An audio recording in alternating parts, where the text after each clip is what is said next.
આજનું યુવાધન નશાના રવાડે ચડ્યું છે અને નશાની ચીજ વસ્તુઓ ન મળતા વિવિધ પદ્ધતિ દ્વારા નશો કરવાની મોડસ ઓપરેન્ડીનો ઉપયોગ કરે છે। ગુજરાતમાં પ્રતિબંધિત દારૂ અને ડ્રગ્સ નહીં મળતા હવે યુવાધને દવાની દુકાનેથી આસાનીથી મળી જતી કફ સિરપ અને દવાઓથી નશો કરવા માટેનો રસ્તો અપનાવી લીધો છે। શહેરો સહિત જિલ્લાઓમાં એનસીબી અને ફૂડ એન્ડ ડ્રગ્સ વિભાગે આ ઓપરેશન પાર પાડ્યું છે, જેમાં દવાની દુકાનોમાં ડ્રગ્સ વિભાગ ડિપાર્ટમેન્ટની ટીમે વેચાતા કફ સિરપનો પર્દાફાશ કર્યો છે। અમદાવાદ, સાણંદ અને પાટણમાંથી 46 લાખની કફ સિરપ જપ્ત કરવામાં આવી છે। એનસીબીની ટીમે 46 લાખ રૂપિયાની 42,000 કફ સિરપની બોટલ જપ્ત કરી છે। કફ સિરપની બોટલ સાથે 3 લોકોની ધરપકડ કરાઈ છે, જેમાં અફીણનું પ્રમાણ વધારે છે, જેનો નશો યુવાધન એ નશા માટે તેનો ઉપયોગ કરે છે। તો કફ સિરપની આડમાં નશાનો વેપાર થઈ રહ્યો છે। વગર લાયસન્સે આ કફ સિરપ વેચવામાં આવી રહી છે કે જાગૃત નાગરિકની કામગીરીના કારણે આ સમગ્ર કૌભાંડનો પર્દાફાશ થયો છે। કફ સિરપની આડમાં નશીલો પદાર્થ વેચવાનો આ કારસો હતો। કફ સિરપની બોટલ આટલી મોટી સંખ્યામાં 42,000 બોટલનો જથ્થો જપ્ત કરવામાં આવ્યો છે, ત્યારે આ બોટલ્સ મળી ક્યાંથી તે પણ એક મોટો સવાલ છે।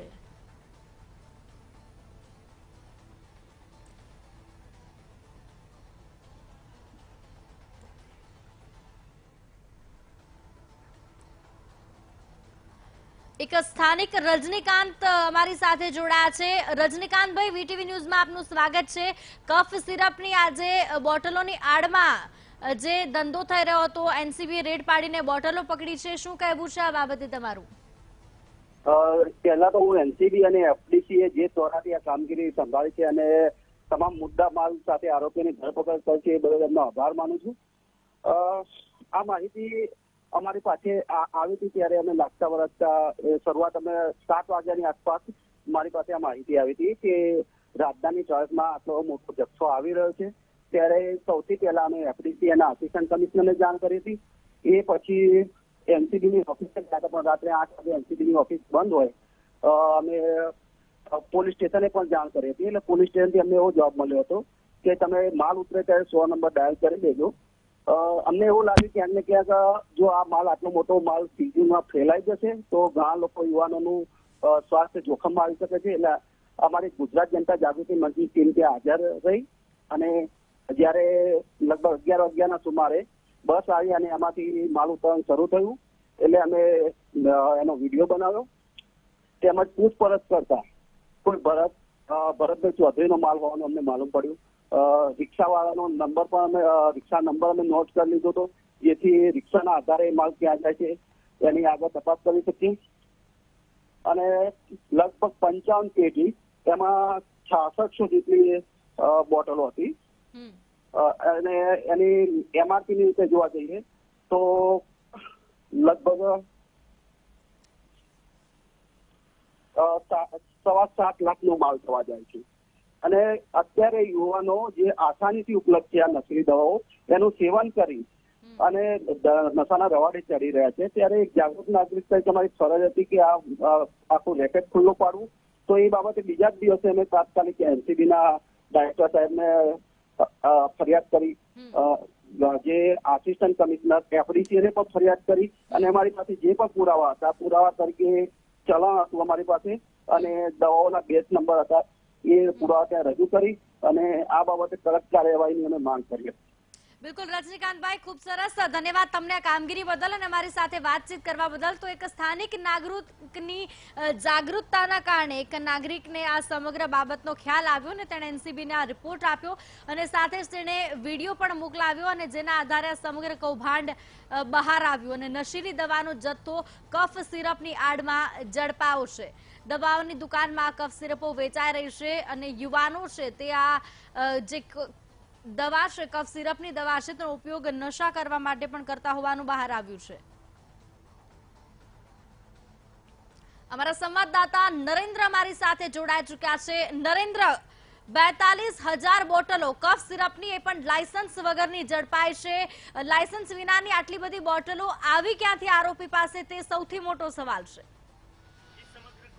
છે સ્થાનિક નાગરિકની જાગૃતતા અને આ સિવાય ત્યારબાદની જે કામગીરી એનસીબી દ્વારા કરવામાં આવી છે તેના કારણે બહાર આવ્યું છે જે અત્યારે હાલ જે પૂછપરછ ચાલી રહી છે અને પ્રાથમિક બાબતો સામે આવી રહી છે એની અંદર એ સ્પષ્ટ બાબત આવી છે કે હિમાચલ પ્રદેશમાં આ તમામ દવાઓ તૈયાર કરવામાં આવતી હતી અને ત્યારબાદ એ દવાઓને ત્યાંથી અહીંયા ગુજરાતમાં લાવવામાં આવતી હતી અને આ એકમાત્ર વ્યક્તિ એટલે 3 વ્યક્તિ પકડાયા છે પરંતુ એક કૌભાંડ સાથે સંકળાયેલો આ વ્યક્તિ છે. આ સિવાય અનેક જગ્યાઓ પર ગુજરાતની કેટલીય જગ્યાઓ એવી છે કે જ્યાં આ રીતના દવાઓ પહોંચાડવામાં આવતી હોવાની શક્યતાઓ અત્યારે હાલ એનસીબી દ્વારા વર્ણવવામાં આવી રહી છે કારણ કે અત્યારે હાલ જે 3 વ્યક્તિઓ પકડાયા છે એમની પૂછપરછ કરવામાં આવી રહી છે એની અંદર એ બાબત સામે આવી છે કે અમદાવાદનું લાયસન્સ આ દવા માટે હતું અને એટલે કે લાયસન્સ વગરની જ હતી પરંતુ દવા વેચવા માટેનું એમનું જે લાયસન્સ હોય છે એ અમદાવાદનું હતું પરંતુ આ જે પ્રતિબંધિત દવાઓ હતી કે જે દવાઓને અમદાવાદમાં રાખવાથી કેટલીક સમસ્યાઓ આવી શકે એના કારણે એનું ગોડાઉન પાટણની અંદર તૈયાર કરવામાં આવ્યું હતું અને એ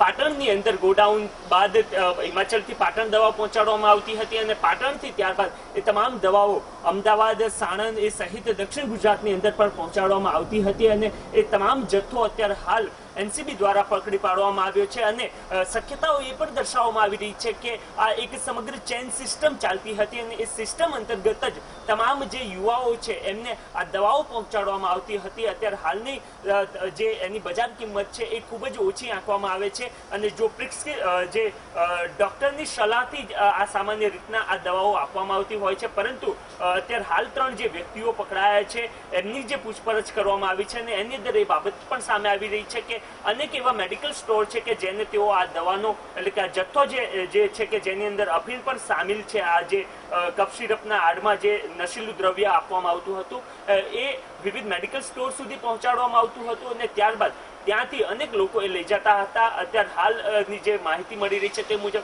એની બજાર કિંમત માત્ર ને માત્ર 30 થી 40 રૂપિયા છે પરંતુ નશીલા દ્રવ્ય સાથે એને જ્યારે વેચવામાં આવતી હતી ત્યારે એની કિંમત જે લોકો જે વ્યક્તિઓ જેનો ઉપયોગ કરતો હતા નશીલી દ્રવ્યનો એમને 100 થી 150 રૂપિયા અથવા તો 200 રૂપિયામાં પણ એમનું વેચાણ કરવામાં આવતું હતું એટલે કે આ એક ખૂબ મોટા કૌભાંડ તરીકે જોવામાં આવી રહ્યું છે. સમગ્ર ગુજરાતનું જે યુવાધન છે અથવા તો જે લોકો મોંઘા ડ્રગ્સ કે એવું કંઈ નથી લઈ શકતા અને એમના માટે આ એક સસ્તામાં દ્રવ્ય મળી રહે છે અને એના કારણે એનું વેચાણ દિન પ્રતિદિન વધી રહ્યું હોવાનું પણ એનસીબીના સામે આવ્યું છે અને અત્યારે હાલ માત્ર 3 વ્યક્તિઓ પકડાયા છે. આગામી સમયમાં સમગ્ર એમની ચેન કઈ રીતના છે ક્યાં ક્યાં આ મોકલવામાં આવતું હતું અને એ સહિત સમગ્ર કૌભાંડ સાથે સંકળાયેલા તમામ લોકોની દિશામાં એનસીબી દ્વારા કાર્યવાહી કરવામાં આવી રહી છે. બિલકુલ નરેન્દ્ર, ગંભીર બાબત એટલે છે કે યુવાનો આ પ્રકારે જે નશીલા પદાર્થો તેમને મળતા હોય છે અને તેનું સેવન કરતા હોય છે. આભાર સમગ્ર માહિતી બદલ. તો હવે સવાલ એ છે કે અલગ અલગ જિલ્લામાં અહીં માત્ર અમદાવાદથી આ બોટલો પકડાય છે, અન્ય કેટલી જગ્યાઓ પર આ પ્રકારનું રેકેટ ચાલી રહ્યું છે. આ પ્રકારે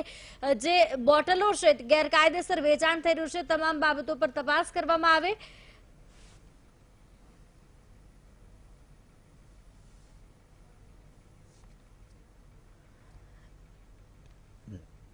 તો કફ સિરપની આ બોટલો છે કે જે મેડિકલ સ્ટોર સુધી પહોંચાડવામાં આવી હતી અને આજે કફ સિરપ લાયસન્સ વગરની બોટલોની આડમાં નશીલા પદાર્થો યુવાનોને પહોંચાડવામાં આવતા હતા અને એક જાગૃત નાગરિકની જાગૃતતાના કારણે આ સમગ્ર મામલો બહાર આવ્યો છે. એનસીબીએ 46 લાખની બોટલ્સ જપ્ત કરી છે.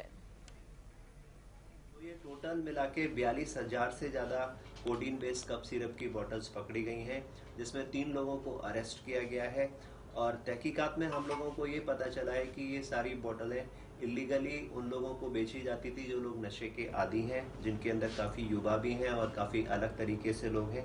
और ये दवा ऐसी दवा है जो कि बेचना बिना प्रिस्क्रिप्शन के अपराध है, इसलिए इन तीनों लोगों को NDPS एक्ट के अंदर बुक किया गया है और तीनों को अरेस्ट करके जेल भेजा गया है.